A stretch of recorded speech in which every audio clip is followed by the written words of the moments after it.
Magic of science में मनोनीत part 5 में आज का सब्जेक्ट है समंजन क्षमता किसे कहते हैं, निकट बिंदु क्या होता है, दूर बिंदु कितना दूर होता है और दृष्टि विस्तार किसे कहते हैं। चलिए स्टार्ट करते हैं। सबसे पहले समंजन क्षमता। अभिनेत्र लेंस की वह क्षमता जिसके कारण वह अपनी फोकस दूरी को समायोजित कर लेता है वह उसकी समंजन क्षमता कहलाती है। लेकिन समंजन क्षमता दो कंडीशन पर निर्भर करती है।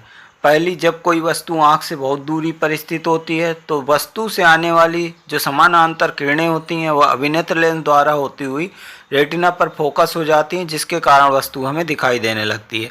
लेकिन इस स्थिति में आँख की जो पछमावी पेशियाँ उन पर कोई भी टेंशन नहीं पड़ता, कोई भी तनाव नहीं पड़ता और पेशियाँ जो है रिलैक्स अवस्था में होती हैं, जिसके कारण अभिनेत्र लेंस जो है पतला हो जाता है और उसकी वक्रता न्यूनतम होती है और फोकस दूरी अधिकतम होती है। जबकि दूसरी स्थिति जो होती है वह यह है कि जब वस्तु आँख के पास होती है तो आँख के पास होने के कारण आँख की पछमावी पेशियाँ सिकुड़ जाती हैं, अभिनेत्र लेंस की वक्रता को बढ़ा देती हैं, जिसके कारण अभिनेत्र लेंस मोटा हो जाता है और फोकस दूरी घटकर इस प्रकार समायोजित हो जाती है कि उसका प्रतिबिंब भी रेटिना पर ही बनता है और वस्तु स्पष्ट दिखाई देने लगती है। लेकिन आँखों में तनाव बढ़ जाता है, आँख विकृत अवस्था में हो जाता है। अब आप आइए दूर बिंदु पर। दूर बिंदु क्या होता है? अधिकतम दूरी पर स्थित वह बिंदु जहाँ पर कोई भी रखी वस्तु हो और हमारी आंखों के द्वारा स्पष्ट देखा जा सके। स्वस्थ व्यक्ति के लिए यह दूर बिंदु अनंत दूरी पर होता है। अब दूसरा पॉइंट है न्यूनतम बिंदु, निकट बिंदु जिसे कहते हैं। तो न्यूनतम दूरी पर स्थित वह बिंदु जहाँ पर रखी वस्तु को हम बिना किसी तनाव के स्पष्ट देख सकें, निकट बिंदु या स्पष्ट दृष्टि की न्यूनतम दूरी कहते हैं। और यह दूरी लगभग स्वस्थ व्यक्ति की आंख के लिए 25 सेंटीमीटर होती है। यदि 25 सेंटीमीटर से कम दूरी पर हम किसी भी वस्तु को देखने का प्रयास करेंगे तो हमारी आंखों पर तनाव बढ़ेगा और वह वस्तु हमें धुंधली दिखाई देगी। और तीसरा पॉइंट है इसका जो है दृष्टि विस्तार। दृष्टि विस्तार क्या होता है?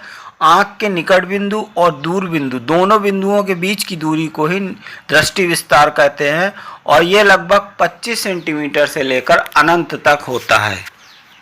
यह भी जान लीजिए कि हमारी दोनों आँखों का दृष्टि क्षेत्रफल कितना होता है। जी हाँ, लगभग 180 डिग्री होता है। और यदि हमारी एक आँख होती तो हम उससे कितना क्षेत्रफल देख पाते? लगभग 150 डिग्री से के आसपास देख पाते हैं। हमारी दोनों आंखों के बीच जो थोड़ा सा डिफरेंस होता है तो प्रत्येक आंख को वस्तु का प्रतिबिंब थोड़ा सा अलग दिखाई देता है, लेकिन हमारा मस्तिष्क उन दोनों प्रतिबिंबों को एक करके स्पष्ट रूप से दिखा देता है। लेकिन यह भी जान लीजिए कि शिकारी जंतुओं की दोनों आंखें जो होती हैं वो सिर पर दोनों विपरीत दिशाओं में होती हैं, क्योंकि इसका कारण ये है कि वह अधिकतम दृष्टि क्षेत्रफल को प्राप्त कर सके और अपने शिकार पर नज़र रख सकें।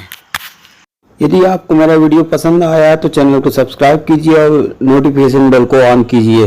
और मैं अगले वीडियो में आपको बताऊंगा कि दृष्टि दोष क्या होते हैं, निकट दृष्टि दोष, दूर दृष्टि दोष और ये कितने प्रकार के होते हैं। तो तब तक के लिए धन्यवाद।